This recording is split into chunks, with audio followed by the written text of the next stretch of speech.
do your own research dengan menggunakan tools-tools yang ada, baik itu yang ada di aplikasi sekuritas, aplikasi yang ada di ADX, plus ditambah dengan aplikasi AI yang sekarang ada. Itu paling powerful menurut saya.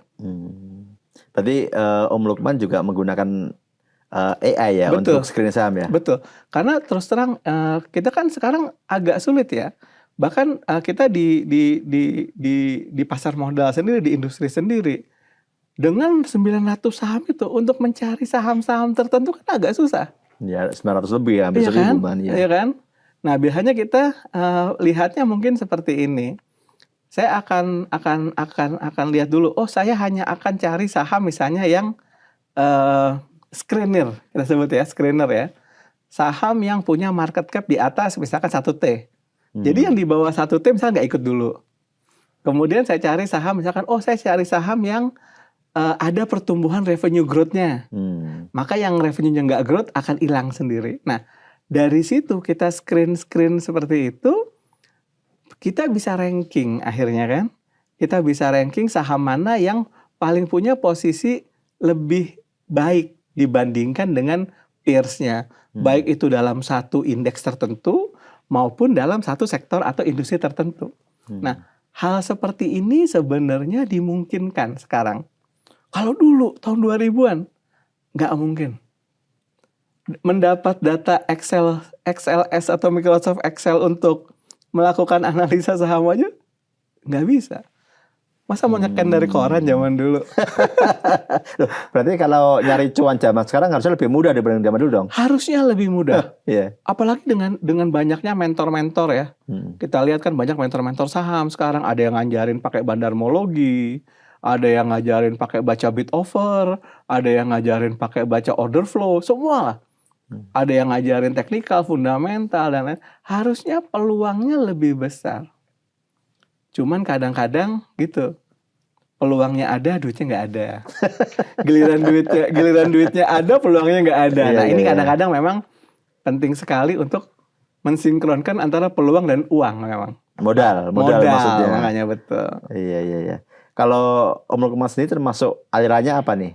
Karena sekarang ada fundamental, ada nggak hanya fundamental teknikal malahan. Ada aliran tadi, bandarmologi, bid offer. Kalau Om Lukman? Sebenarnya gini, kalau di sisi saya sendiri memang lebih melihat fundamentalnya dulu. Fundamentalnya dulu, saham ini punya fundamental yang bagus atau tidak. Karena kan kita berinvestasi artinya kita memiliki perusahaan tersebut. Kalau kayak kita lah, misalkan mau berjodoh dengan seseorang, kan bibit bebet bobotnya harus kita lihat dulu ya. Lihat dulu gitu loh. Iya kan seperti itu. Nah, fundamentalnya sound atau enggak. Kemudian kita lihat apakah kan kalau fundamental itu mereflek ke masa lalu. Ya. Sedangkan ke masa depan akan kita reflect dengan apakah bisnis yang dijalankan oleh perusahaan ini memang masih prospecting atau enggak. Kedepannya yes. Kan, ya kan? Dulu saya bekerja di industri yang tahun 2000 itu industrinya moncer banget. Emitennya masuk nomor 1, nomor 2 di Bursa Efek sebagai juaranya IHSG. Tapi sekarang mungkin industrinya udah semakin kurang ini karena growth-nya udah mulai terbatas. Nah, hal-hal seperti ini yang akan kita nilai. Setelah itu baru kita lihat dari sisi teknikal.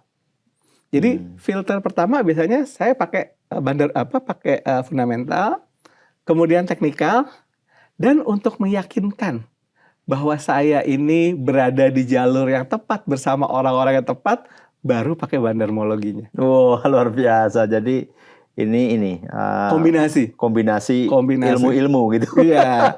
Nggak ada sentimen ke salah satu cara gitu. Iya. Karena gini, kalau kita langsung dari bandarmologinya saja, takutnya nanti mungkin teknikalnya belum gitu ya, atau misalnya fundamentalnya kurang seperti itu. Akan ketika nanti salah jalan, takutnya ya, kan ketika nanti kita salah entry, saham ini udah nggak investable gitu loh. Tapi kalau saham ini investable, trennya bagus, bandarmologinya oke, salah langkah pun masih bisa dijadikan komponen investasi gitu loh, Mas. Iya benar. Jadi memang harus berlapis-lapis ngeceknya ya. Betul. Betul. Om Lukman, kalau saya punya dana 100 juta di tengah kondisi kayak gini, kemana saya harus invest? Oke, kalau kita lihat kan sekarang apa sih yang men-trigger ini market turun-turun banget kan? Ya, kalau kalau kita lihat sebenarnya kayak ada kondisi yang agak berbeda nih. Kok marketnya turun tapi ekonominya growth? Ya kan, PDB kita masih tumbuh, foreign direct investment masih bagus, tapi kenapa rupiah sama IHSG-nya kok kedodoran, Ya. gitu kan? Nah, kemudian kalau kita lihat kok kenapa yang disiram, diguyur, jual banyak itu justru saham-saham yang dari dulu sudah menjadi rajanya IHSG. Saham-saham perbankan lah yang 47%, Big cap. ya kan, seperti itu. Ya. Apakah ini karena ada permasalahan fundamental ekonomi kita? Kayaknya enggak. Tapi lebih ke arah tadi ya, faktor-faktor tadi yang masalah-masalah sebagai MSCI freezing dan lain, sehingga dana-dana pasif ini keluar dari market kita. Nah, ketika ada kondisi seperti ini, kalau kita misalnya memang orang yang berani ya, berani melihat bahwa oh sebenarnya market ini sih nggak ada isu. Justru inilah saat yang terbaik nih untuk membeli saham-saham yang kalau kata istilahnya salah satu investor besar kita kan beli Mercy harga bajai gitu kan. Ya. Nah, cuma kadang-kadang kan kita ketika ada Mercy harga bajai mungkin pada jangan-jangan emang bajai beneran ya gitu kan. Takutnya kan gitu kan. Nah, emang butuh conviction sih, butuh conviction. Tapi kalau tadi ditanya misalnya let's say punya duit 100 juta. Mau kemana sih gitu kan dalam kondisi kayak sekarang. Memang kalau diperhatikan dalam kondisi yang seperti ini mau nggak mau kita nggak bisa ngelihat dalam horizon yang cukup panjang. Nggak bisa. Karena uncertainty-nya makin hari makin nggak pasti gitu loh. Kadang dibilang ceasefire, kadang ditembak lagi gitu kan. Kita nggak tahu apakah eskalasinya akan lebih tinggi, apakah turun, apakah nanti MSCI di bulan Juni udah approve untuk melanjutkan rating kepada kita seperti itu. Jadi lihat dalam koridor jangka pendek dulu. Jangka pendek ya. Nah, jangka pendek tadi kita sesuaikan dengan sektor-sektor apa yang misalkan diuntungkan. Yang misalkan kayak contoh nih, misalkan kalau ditanya, Om pilih yang mana? Yang pasti sih kalau saya pribadi, saya nggak dulu deh saham perbankan, takutnya masih dikasih lebih murah, takutnya gitu kan. Gitu kan. Tapi ada nih saham-saham misalkan yang masih menarik. Oh, yang pertama mungkin kita bisa lihat saham-saham defensif yang secara fundamental bagus gitu ya. Kemudian juga trennya juga ada kecenderungan masih untuk naik gitu ya, kita lihat seperti itu.